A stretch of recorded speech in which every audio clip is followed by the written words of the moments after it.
Welcome to Simple and Clean, a Kingdom Hearts podcast. I'm Mischa Stanton. And I'm Mayanna Berrin.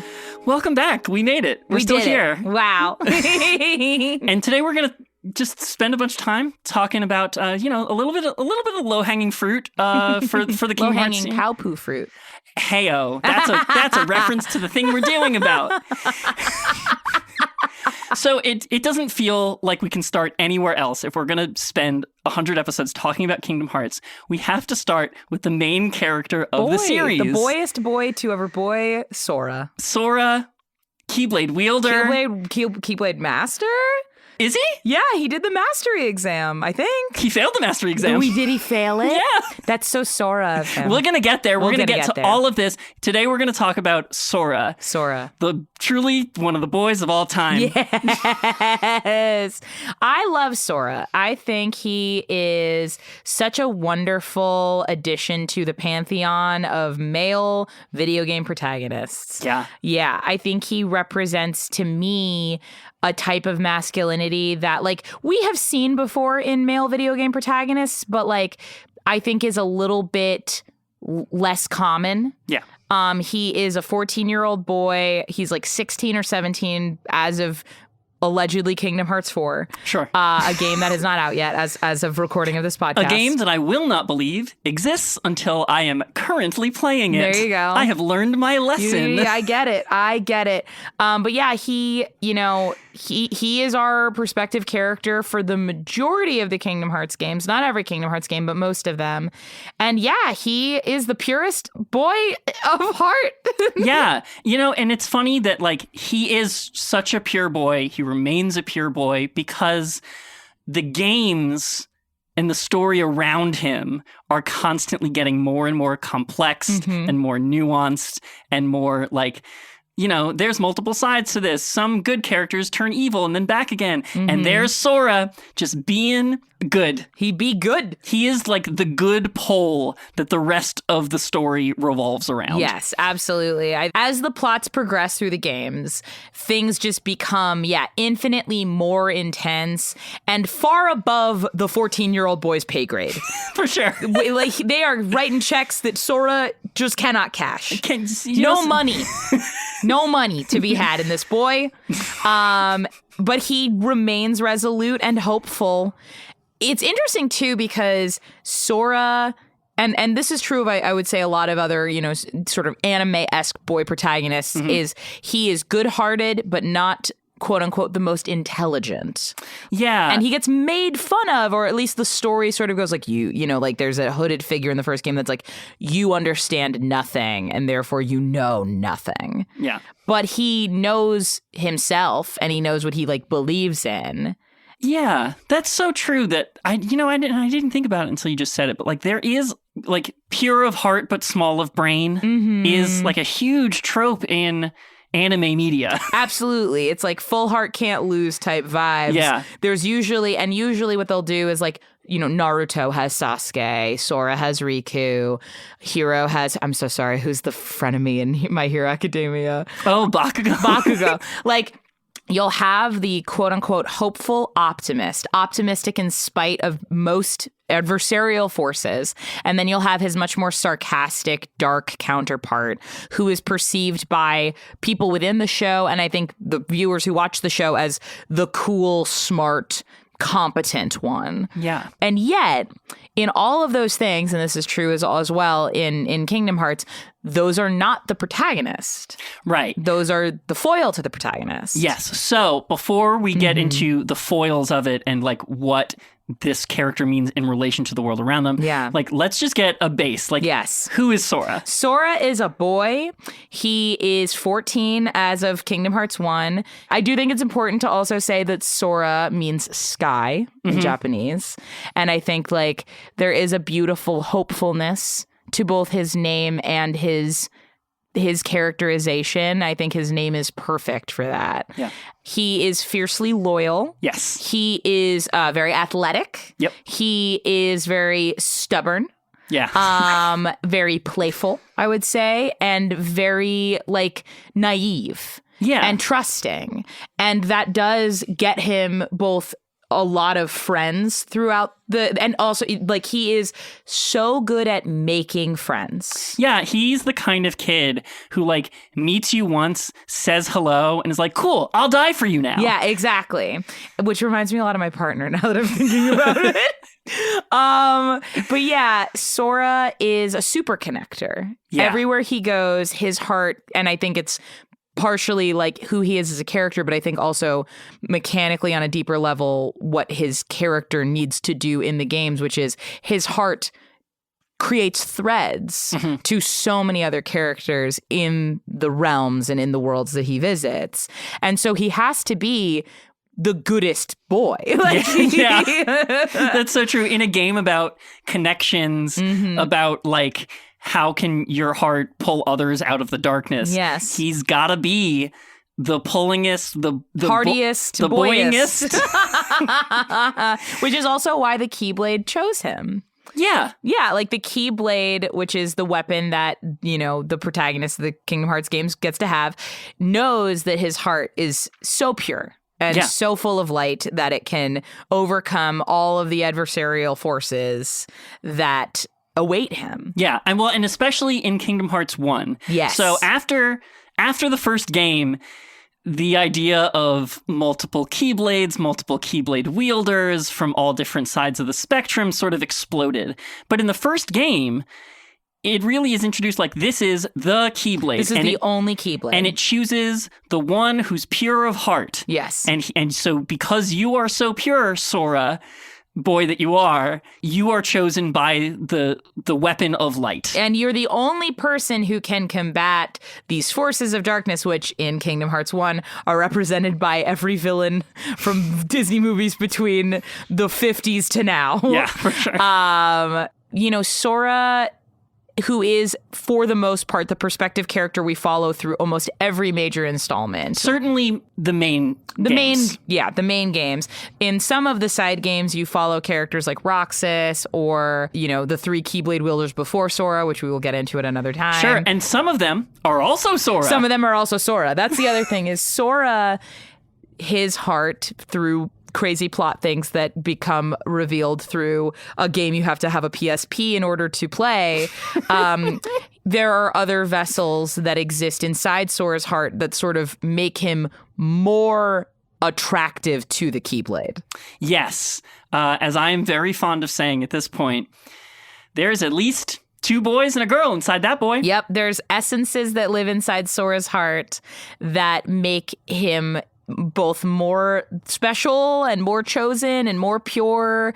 And also that means that he carries with him like a burden or a responsibility to get the essences of the people that are traveling with him in his heart to where they need to go, which is back to each other. That's so true. That's, I mean, that resolution, the resolution of those plot beats, those moments is a big portion of Kingdom Hearts 3, the finale of this story. Yes, the finale as we know it. Yeah. Yeah, well, the finale of Arc 1. Arc 1, which is such a wild thing to say in our year 2025. Imagine making 13 games across a bunch of platforms. Over 25 years, 20 30 years. And then being like, cool, Arc 1's done. Arc 1 is complete.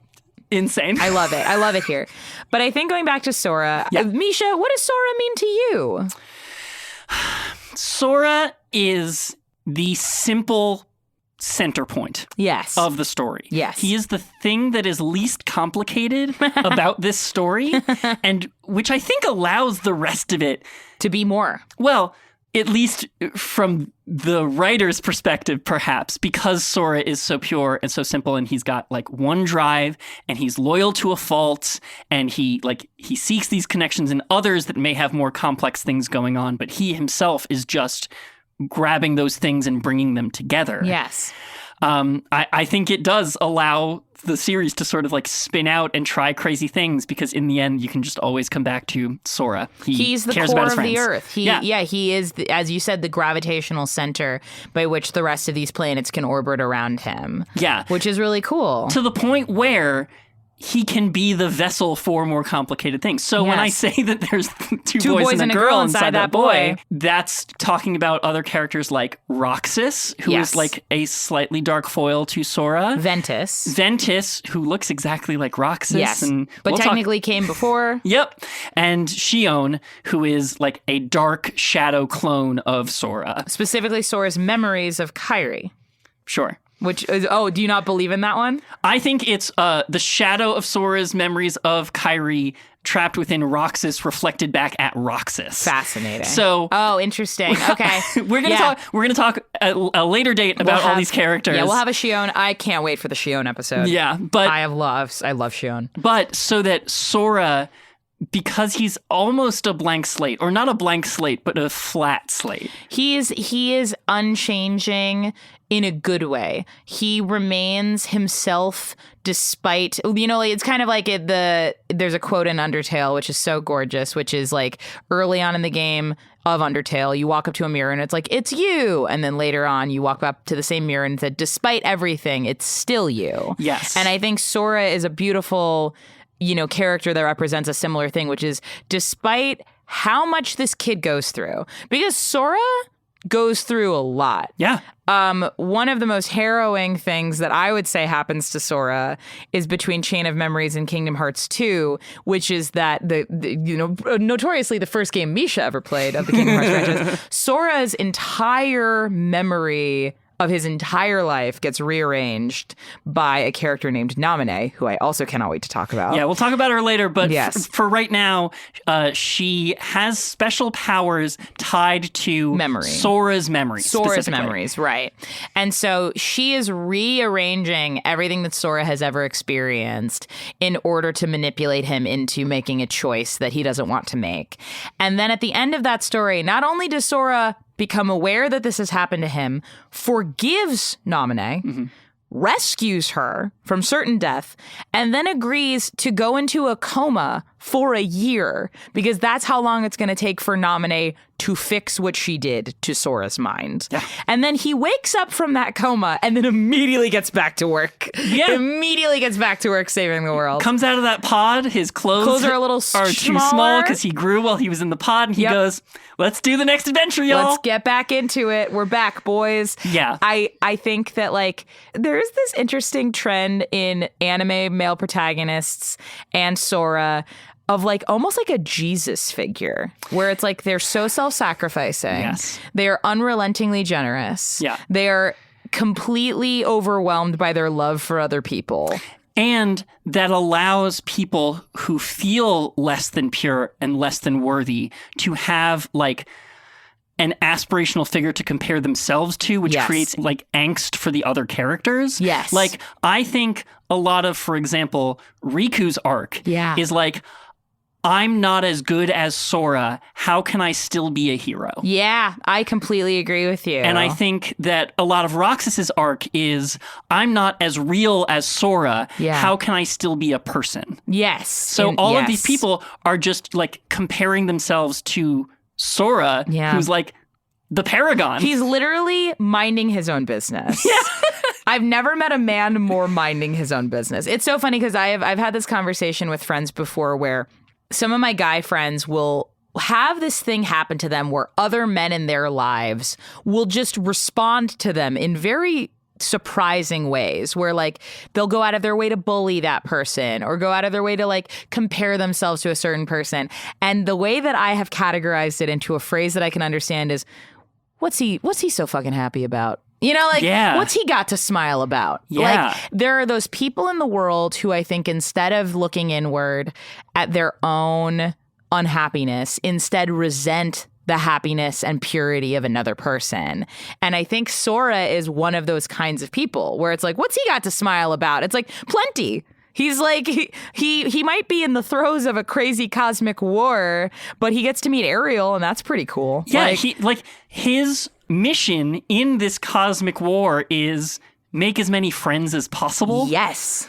And he loves that. He loves that. That's the thing he's best at. He's born to do it. And it's funny because most of the time, And I think it's a good lesson for all of us to take with us. It's so hard to connect with people. And I think more often than not, what Sora will do is he will land in a mysterious planet in an art style he's not familiar with and just go, "Hi, I'm Sora. What's your name?" Yeah. And that's it. Truly to like the first person he sees on every world. He's just like, you're my friend now. "Hi, I'm Sora. That's Donald and that's Goofy." Oh, you're the princess of this world? What a coincidence. I've met like 8 other princesses. Wild. And I think that's another power. I think that's the disarming nature of someone like Sora. And I think there are people in real life who represent this as well, which is like a disarming, genuine authenticity that is unfiltered and unbiased by things like social status or power, and is just like, you are a person and that's enough. Yeah. And I'm going to respect that because I love people. And I think that's a great value to carry with you, even if you're not an anime protagonist with spiky hair. That is so true. He loves people. He loves everybody. And for a game that's all about hearts and love by extension, I think like the fact that the heart, as Kingdom Hearts describes it or whatever, is, I think, a representation both of light, but also of love. I think like Sora deeply loves and cares for all of his friends. And I think that that is such a lovely quality. And like, there have been other video game stories that have represented aspects of that, but none as deeply as I think Kingdom Hearts does. Yeah. Like none where it's at the forefront in the same way. Like I think Zelda, is about love, but it's also about duty and obligation and destiny and heroism and like those kinds of things. And like Final Fantasy is about lots of things. Each one is kind of about its own sort of thing. But yeah, like my friends are my power is literally a thing Sora says. He says it in perhaps the most climactic moment of the first game. Yes. He says like, no, in my darkest moment, I'm going to win because my friends are my power. Yeah. And that I'm getting chills just thinking about it. It turns the tide. It does. Of the entire story. Yes. Like Riku, who's having a moment, we'll get to that later, but Riku, who's like having a baddie moment, is like, strength is power. Yes. And Sora looks him in the eye and says, you've taken everything from me, but I know you're wrong. Yeah. Because I have friends. It's so good. And he's right. He and is. Like, not in a glib way, in like in a real way, because like if strength was power, then weakness would be lack of power. And if you have friends, that allows you to be weak without being vulnerable. Oh my God. You know what's crazy is like, yes, we're sitting in a sweet little pillow fort talking about Kingdom Hearts, but I think what we're really talking about is like, especially in this moment that we're in right now, community has never been more important. And I think it's wild that a video game series that came out in 2002 was telling us, and like, again, other games have done this. The Kingdom Hearts is not the first, nor will it be at the last game to do this and talk about this. But I think the way that it's so unabashedly so loudly from the rooftops in giant yellow shoes screams it at you is so powerful. To your point that we're like talking about something else when we talk about Kingdom Hearts in this blanket fort. Yes. That like we're in 2025, we're in like the postmodern era. Oh my where God. Everything is ironic and meta and up its own ass twice over to be enjoyable.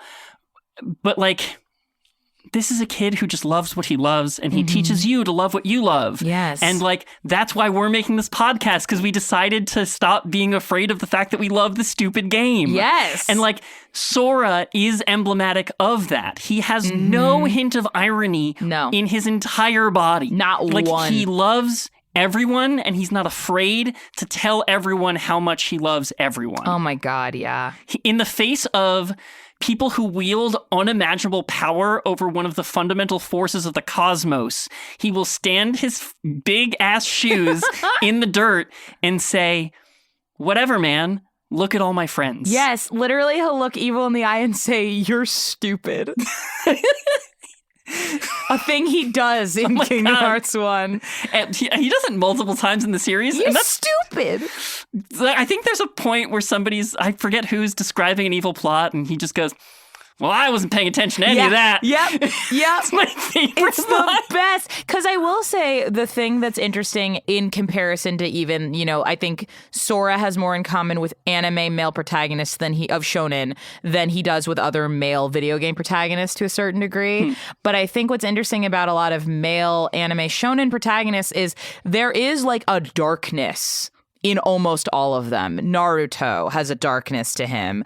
Deku, I would say in My Hero Academia has a darkness to him. There's like a self-harm aspect, absolutely. Goku, I would say when he goes Super Saiyan, like he gets a little scary. Yeah. Like he's still hopeful and he still has like a pure heart, but when he goes to that super powerful place, there is this darkness that takes over. His design changes, his eyebrows are different. Like he looks and feels distinctively different and more menacing. Yeah. And I think with Sora, what's so interesting about him is no matter how far into the series we get, and we'll jump into his arc a little bit, is like he never falters in how pure he is, even in the last game, or like Kingdom Hearts 3.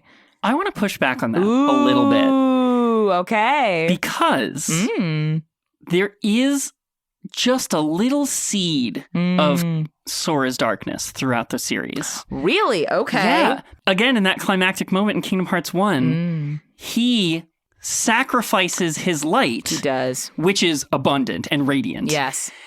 To bring back Kairi, his best friend. You're right. And in so doing, allows himself to fall into darkness. You're right. You are right. And he becomes a Heartless.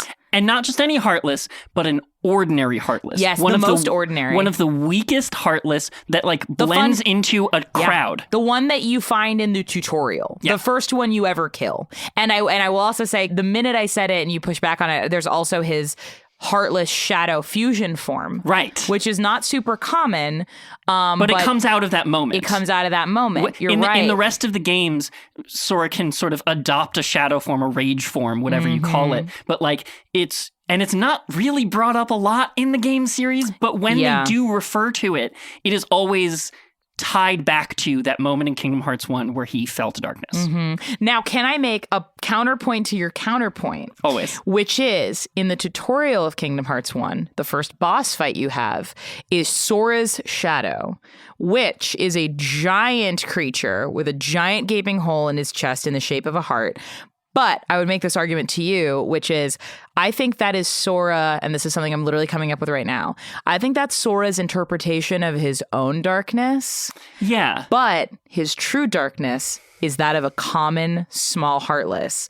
Because I think of, and you're right, there is a darkness to Sora, but it is so small, it is so non-threatening that it manifests in truth as this tiny little dude. This tiny little harmless dude. But when he thinks about it in his own heart, and he's so afraid of it that it blows out of proportion. It blows out. And I think this is true of good-natured people. I think good-natured people perceive even the slightest selfishness or the darkness inside of them as massively harrowing. Yeah. Because they're a good person and they understand even on some whatever level that they never actually act upon, that it's like, I have the capacity to cause harm. And just the fact of that means that I'm not as good as I think I am. But what's wild about that is that actually means you're a very good person. Yeah. Because understanding your own capacity to be harmful and choosing not to be, I think is probably the goodest thing anyone can do. Yeah. I mean, I've often heard the phrase that like bad people don't worry about whether or not they're bad. Yeah. Bad people don't stay up at night wondering if they've hurt somebody. Yeah. Jeez.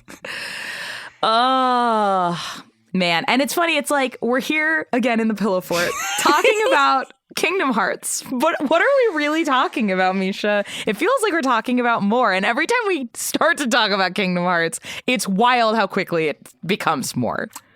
Thus a podcast. I know.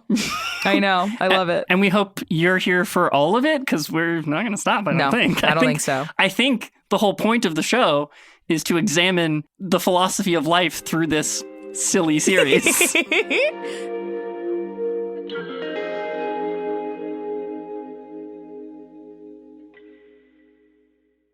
Hi, I'm Mayanna. Thank you so much again for listening to Simple and Clean, a Kingdom Hearts podcast. This show is such a labor of love for myself as well as Mischa. We produce the show pretty much all on our own. Mischa edits the entire show by themselves. We are, again, so overjoyed that we get to just talk about this game and share it with people. And we've already had some really lovely reach outs about folks who've reignited a passion for this silly little series that we love so much. If you listen to the show, that is already more than enough support. But if you are so inclined and you are able to and wish to support us more directly, we have a Patreon. If you search Simple and Clean Pod on Patreon, you can find ad-free versions of the episodes you listen to here. If you don't want to do that, again, that is totally fine. If you're listening to the show, we deeply appreciate it. And you can enjoy those ad-full episodes wherever you get your podcasts. I'm just going to take a shot in the dark here and guess that if you like this show, you probably like TTRPGs, right? Well, if that's the case, I've got great news for you because Multitude has a really dope TTRPG podcast called Join the Party, and we think you should listen to it. Join the Party is an actual play podcast with tangible worlds, genre-pushing storytelling, and collaborators who make each other laugh each and every week. Whether you're a longtime player or you've never touched the stuff, Join the Party welcomes everyone to the table. Right now, they're in the middle of an amazing campaign set in a superhero high school, think like Sky High vibes, utilizing a very cool TTRPG system called Masks, which is like good old Dungeons and Dragons, but with superhero powers and identities and stuff. And if superheroes aren't your bag, you can also check out their prior campaigns about plant and bug folk pirates, a very weird summer camp, or just good old-fashioned high fantasy Dungeons and Dragons goodness. New episodes of Join the Party drop every Tuesday wherever you listen to your podcasts. That's Join the Party wherever you listen to your podcasts. If you've ever played a Kingdom Hearts game, you know that some of those boss fights are really stressful. I'm talking like controller at the wall, heart rate a pumping, looking up the Prima guides stressful. Which is why we're very hype, but like hype in a chill way, to be sponsored by Cornbread Hemp for this episode. Cornbread Hemp is a family-owned and crowd-funded CBD company based in Kentucky, which is where they grow all their products. Their line is flower-only full spectrum, which means there's no seeds or stems, and the majority of their products are vegan-friendly, including their CBD oils and gummies. If you're new to purchasing or you're just looking for something new to try, there's a really fun quiz on their website that can help you find the right products for your needs and your preferred way to take the edge off. Right now, if you use the code Simple and Clean at checkout, you get 25% off your order at cornbreadhemp.com. That's Simple and Clean at checkout for 25% off at cornbreadhemp.com. Happy vibing!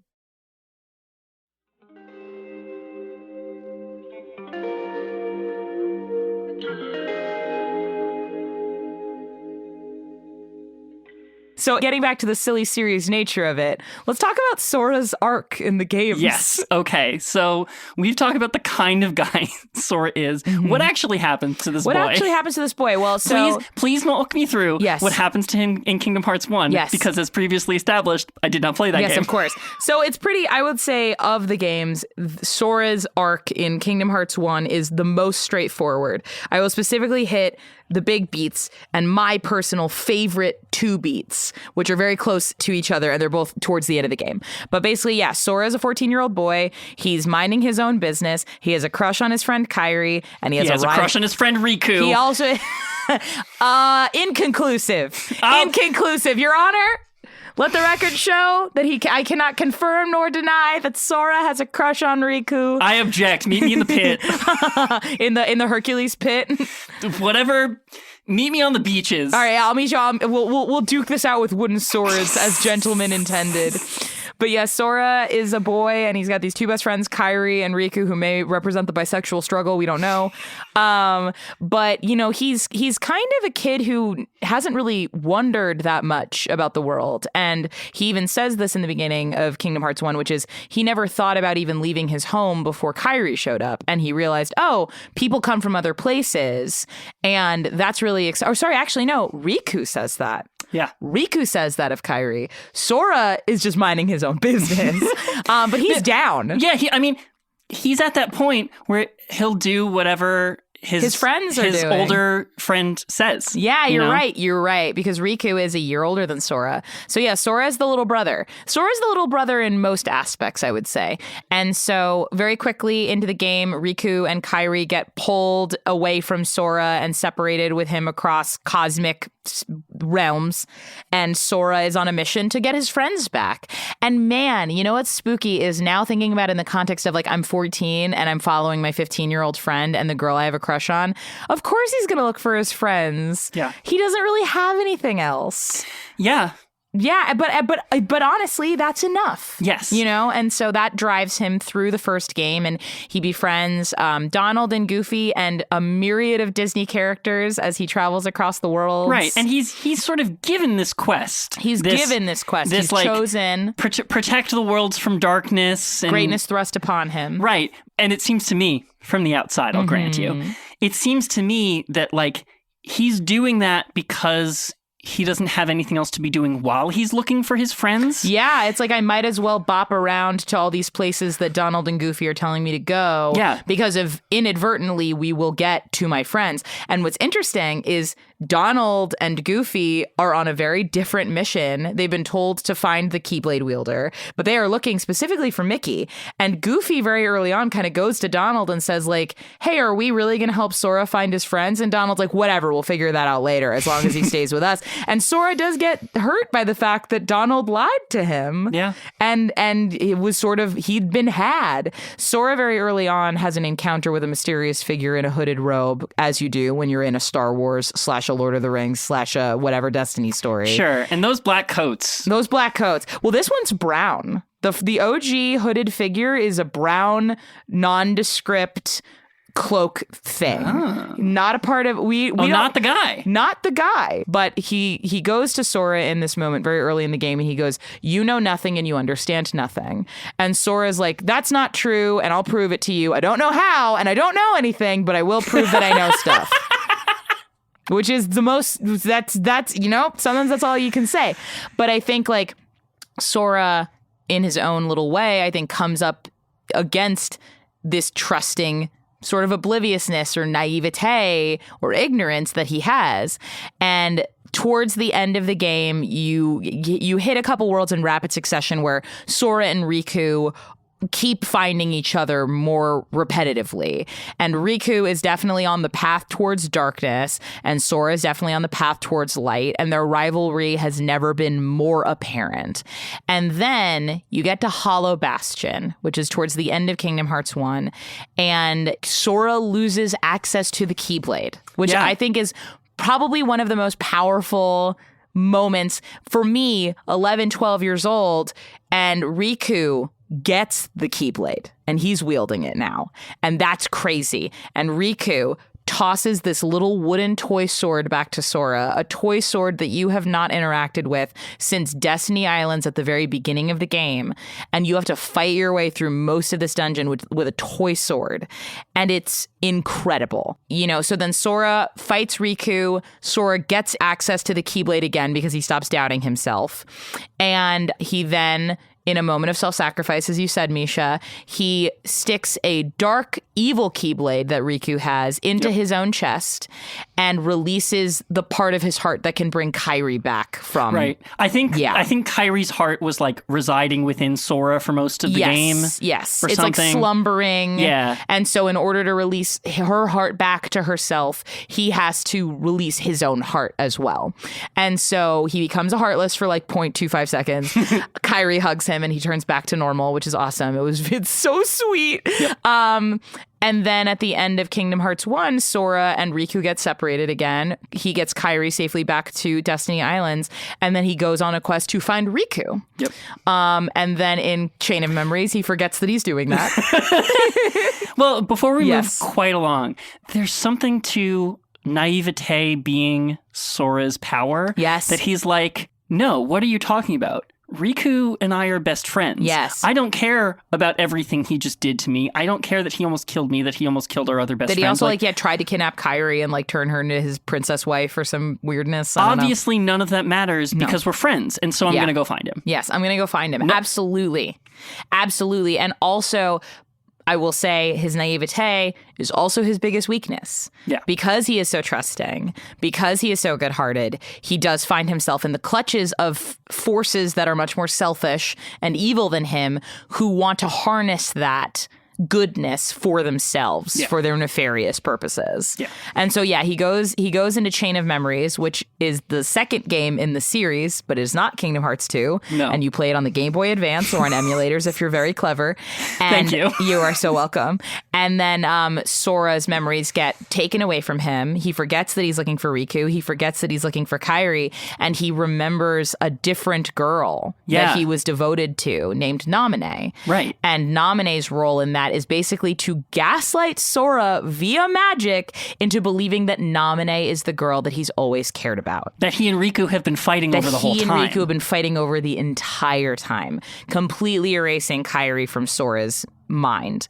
At the end of that game, yet again, in Sora's altruistic forgiveness, he understands that Naminé was being manipulated and forced to do this task by some evil people who are part of something called Organization 13.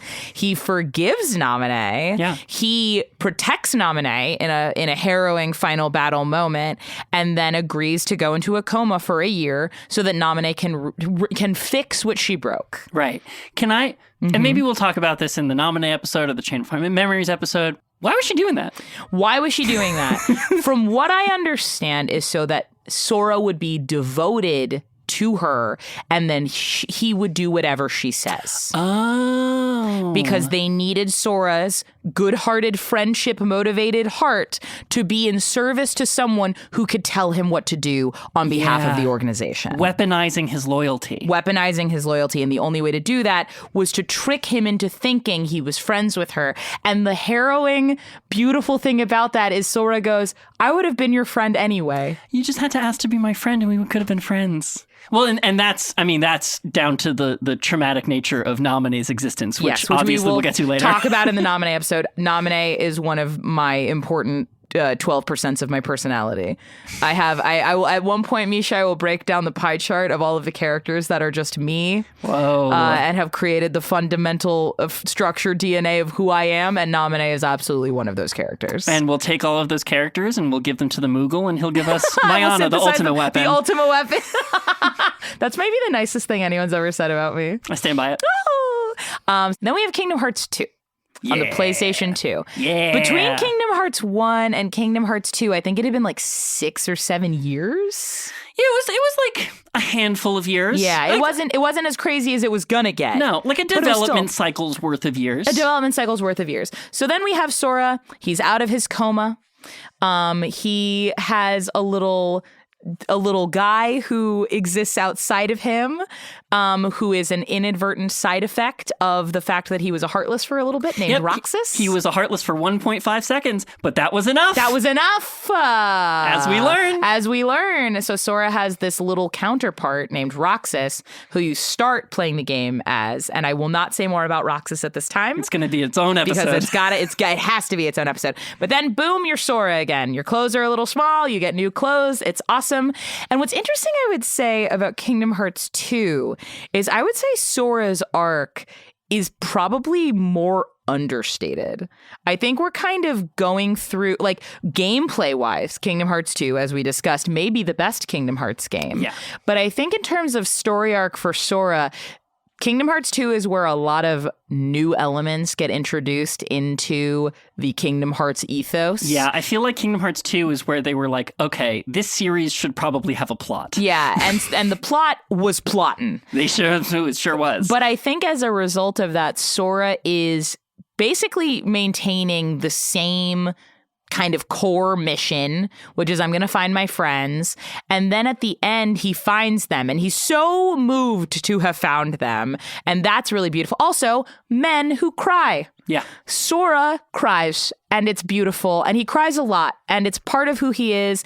And I think we should celebrate that more. People also talk about that in Lord of the Rings. It's like there's something in the positive representation of a man or a boy who can cry. And I think that's great. And I just wanted to point that out. I agree. Yeah. Well, and there's a little bit of like that thing we were talking about where like Sora stays normal and the world bottoms out, crazier. as opposed to the world staying the same and him growing to heights. Yes. So like the main focus of Kingdom Hearts 2, I would say, is introducing the Organization 13. Yes, which is a huge part. Which is made up of these things called nobodies, which, Yes. again, we're going to have to devote an entire episode to talking about. Yes, so we won't get into it here. Suffice it to say, there are these characters who believe that there is something fundamentally lacking in themselves that Yes. makes them less than human. They're empty shells. Yeah.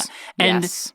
I think it's Sora's position the entire game that, like, no, That's not true. you're a person. Yeah, you're I'm a talking person. to you. Yeah. And so that's, again, just his fundamental, like, the same thing that happened to him in Nominate. Like, if you wanted me to treat you like a person, all you had to do was ask. Yeah, all you had to do was ask. You honestly, and you didn't even need to. I was probably just going to treat you like a person anyway. Yeah. Like, So- I met you and now we're friends. Yeah, exactly. So, like, so it's more about maintaining Sora and, like, contrasting him with this new low. Yes. I think that's the arc of Kingdom Hearts 2. I think that's absolutely correct. And so at the tail end of Kingdom Hearts 2, we find ourselves yet in another crossroads where there are big forces out there that Sora and Riku now have to contend with.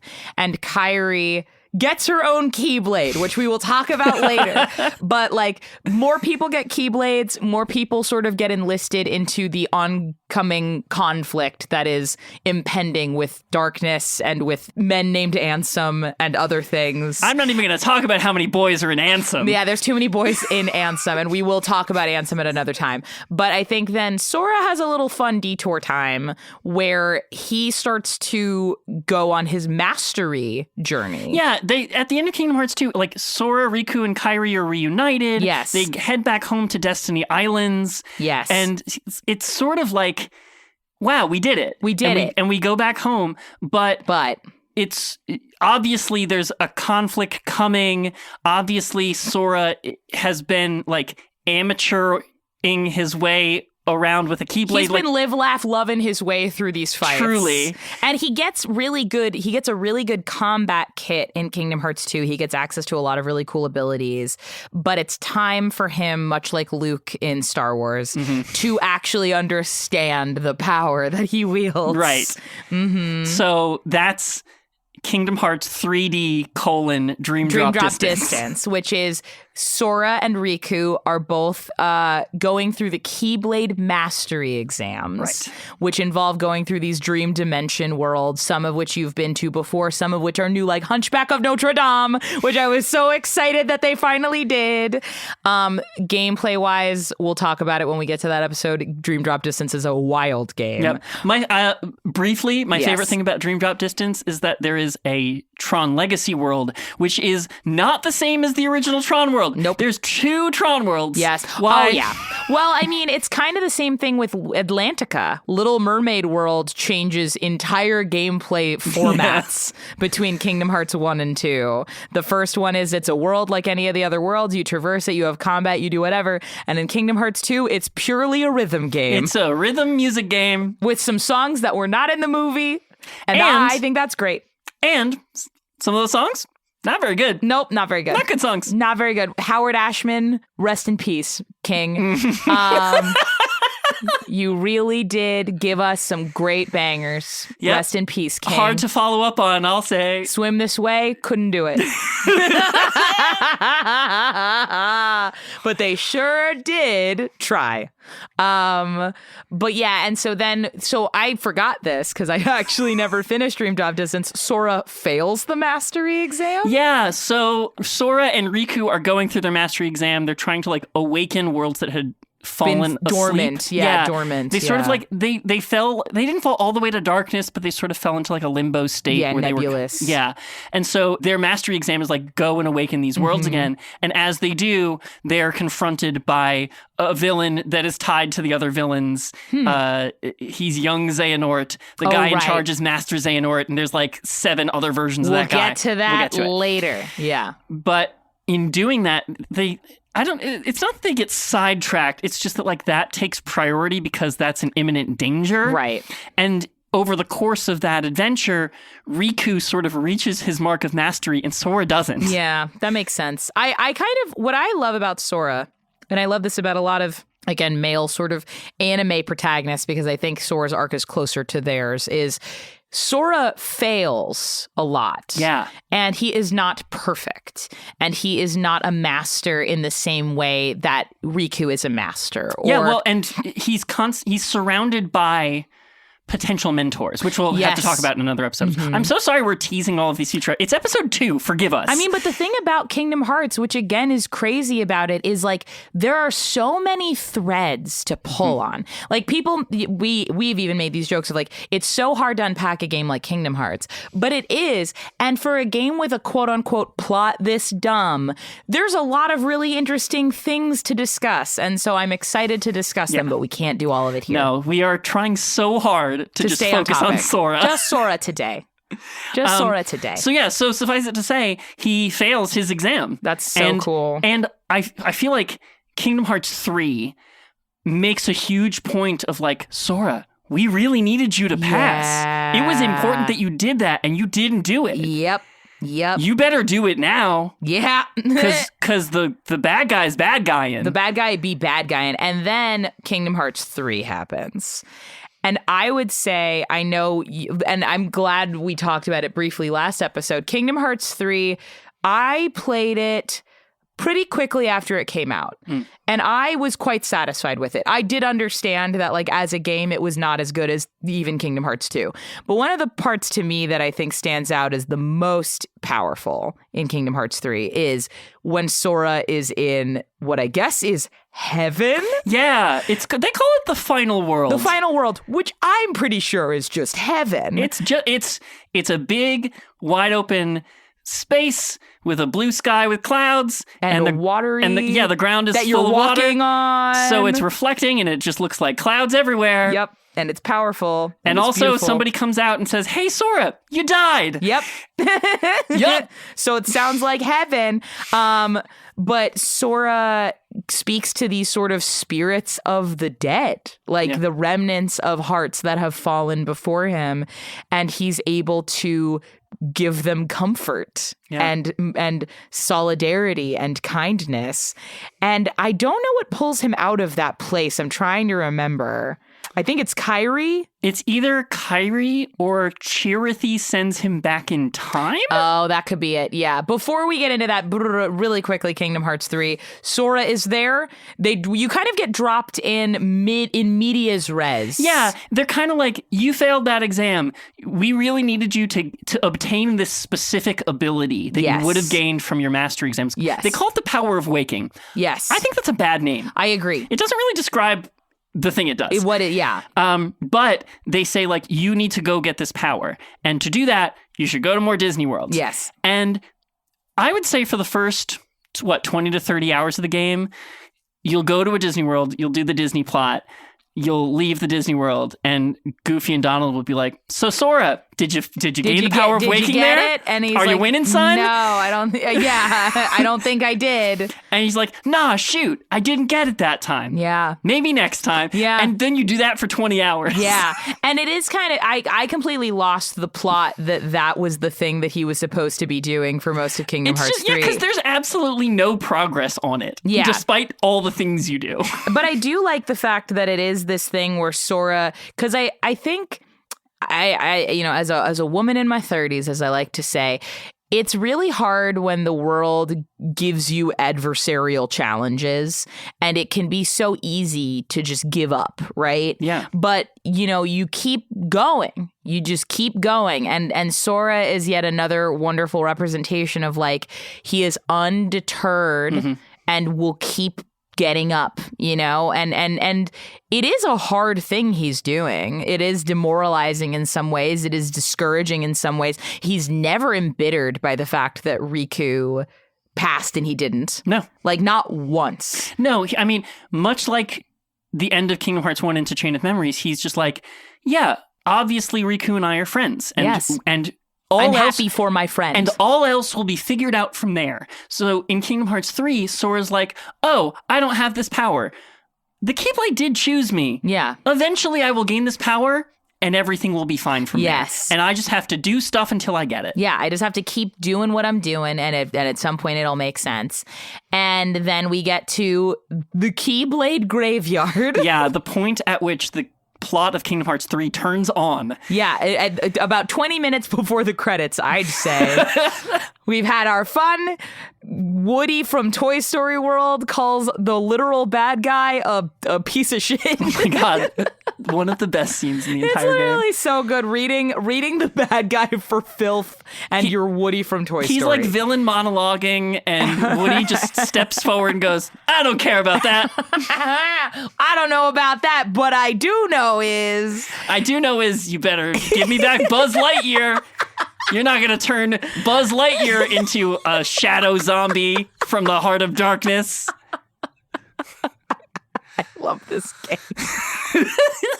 I love it so much. Yeah. How could you not? Truly. How could you not? But then, yeah, Sora's in heaven. Yeah. As is our Lord and Savior. They meet up in like the crucible. Like literal. The world where the war will be decided. Yes. And the fates Sora of the fails. universe. Yes, he fails. He dies. He's supported by... In fact... I didn't think about that until right now.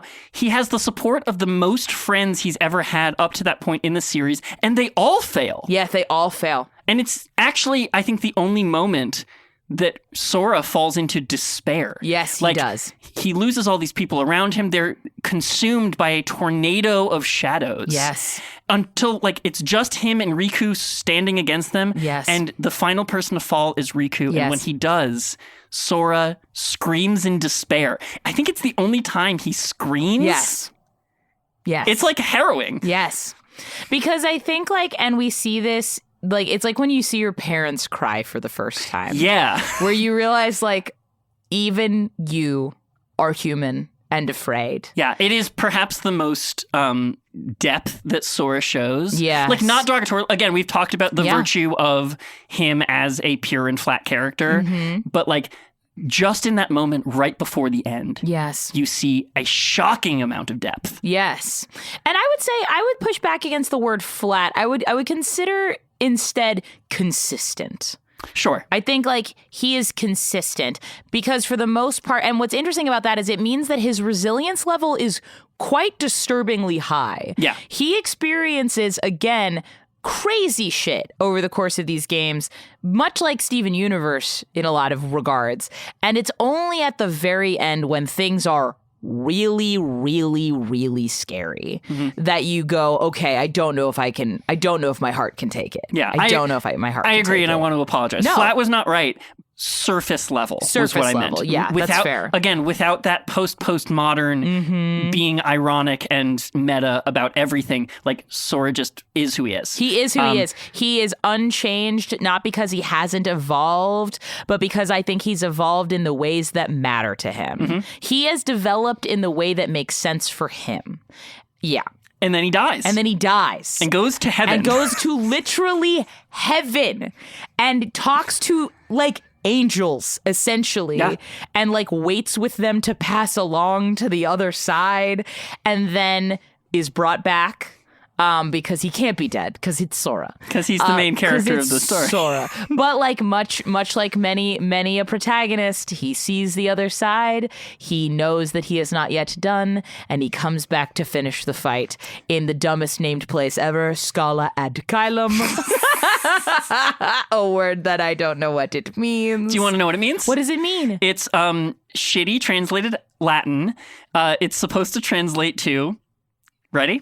Yeah. The stairway to heaven. Oh my God! Yeah! Yeah! That's so dumb! Yes! I love it here. I love it here.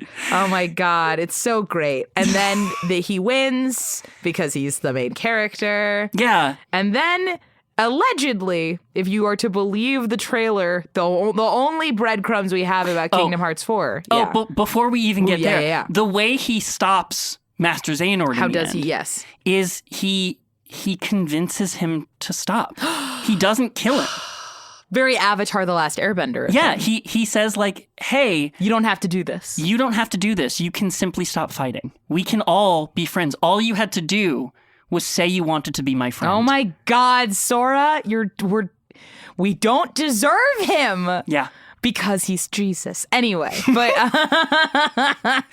okay, two Jews making a podcast. I know.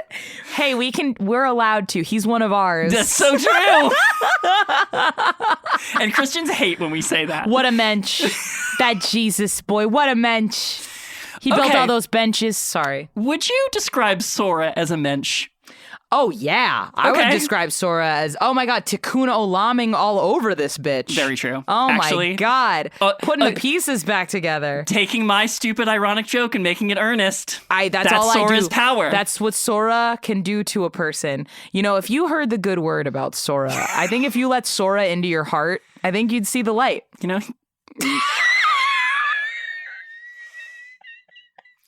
I didn't even mean for that to happen. Podcasting was a mistake. I know. Take the microphones away. No, keep them. Let me keep them. So that's Sora. That's Sora's arc, which is a crazy arc when you think about it. Especially because of how little he moves away from what he started as. Right. His arc is one of like just acceptance of his nature. Acceptance of his nature, and also like, I mean, Ted Lasso as a show kind of fell off. But like the lasting philosophy of that show and shows like it and stories like it is optimism and positivity in the correct applications is a powerful enough force to make change. I think it's too easy, as with the irony poisoning of everything, for us to embrace cynicism. And really what we're embracing is a resistance to connection. I think when we choose to, and I've been guilty of this in the past, like you sit on the side of a wall, you cross your arms, and you judge the people who are willing to be on the floor and dance. Yeah. And it's like, what is the real power in holding yourself back in that way? What is the real power in closing your heart to connection with other people? Is it just control?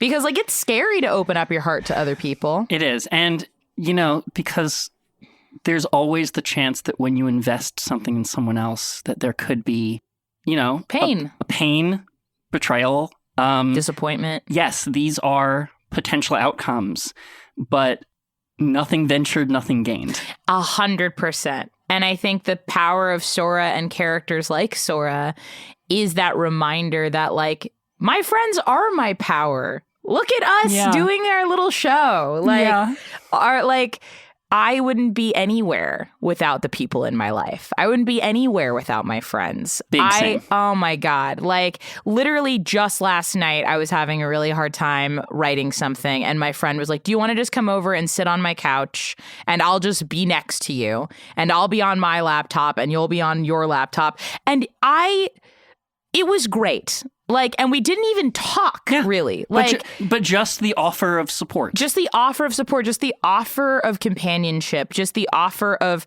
being there for me. She can't do the work for me, but she can be there for me while I do the work. And I think, like, we all do that for each other when you get to that level of friendship. And we all have the capacity to be kind. It's so funny. When Kingdom Hearts 3 was coming out, there were a series of bus ads, and they weren't everywhere, but they were some places, and it was like, kindness is key. And it was just a picture of Sora with his Keyblade, and it was like, kindness is the key. Because that's what Sora is. Yeah. Like, and I think that if you don't know what Kingdom Hearts is, you go like, what the hell is this bus ad? But I think that the power in Sora as a character is that, yes, he has a cool sword that can shoot laser beams and he can turn into like a flying magical whatever. But the real power is the fact that it's like, I go to the bad guy and I tell him, stop. Yeah. Stop. You don't have to do this. And I think more often than not, the people that we find in our lives who are on a crash out, for lack of, because I would say, isn't Xehanort really just on the ultimate crash out? Gosh, and like for decades. Decades long crash out. Sometimes overlapping decades because there's time travel involved. Because there's time travel, which we will get into at another time. But I think like there are moments I've seen where people are in the midst of like their darkness taking over themselves. And I've even had moments where the darkness takes over me and someone just very kindly will go, what's going on? Yeah. And I'll be like, oh my God, You're right. Why was I doing that? You could simply Stop. walk away. You could simply cut it out. Yeah. If all you needed was for someone to treat you like a friend, you could have just asked. This is just a boy. Like, this is just a boy. Yeah. I love Sora. Sora, the boy that you are. The boy that you are and always will be. Oh, and in Kingdom Hearts 4, he wakes up and he's in another place and he's got to find his way back to his friends again, and if the trailer is to be believed. Yeah, and it might just be like Tokyo? It might just be Tokyo, and allegedly Donald and Goofy are in the trailer, but I've heard that it's like more so Final Fantasy presence and less Disney presence, but we'll see. A game that we don't know, and we don't know when it's coming out, and everyone is waiting and will be waiting presumably for a very long time. But that is Sora. That's Sora. Yeah, it's the story of Kingdom Hearts wouldn't be what it is without him. No. In a way that makes the story a little silly sometimes, but also like maintains a theme of like earnest love and enthusiasm. And optimism in face of insurmountable odds and insurmountable like cynicism and darkness and sardonic nihilism. And like he does not relent in his belief in the people around him, even when the odds are against him. Yeah. And I think we need that. We need that all the time. Unironically, we could all learn a little bit from Sora. We could. We hope you've learned a little bit about Sora for listening to us yap about him for so long. Thanks for listening to us yap. Yeah, thank you so much. If you're listening to the show, hit us up, reach out. If you want to be your friends, all you need to do is ask. Yes! But I think that's going to do it for us this time around. I think so. Until next time, may your heart be your guiding key.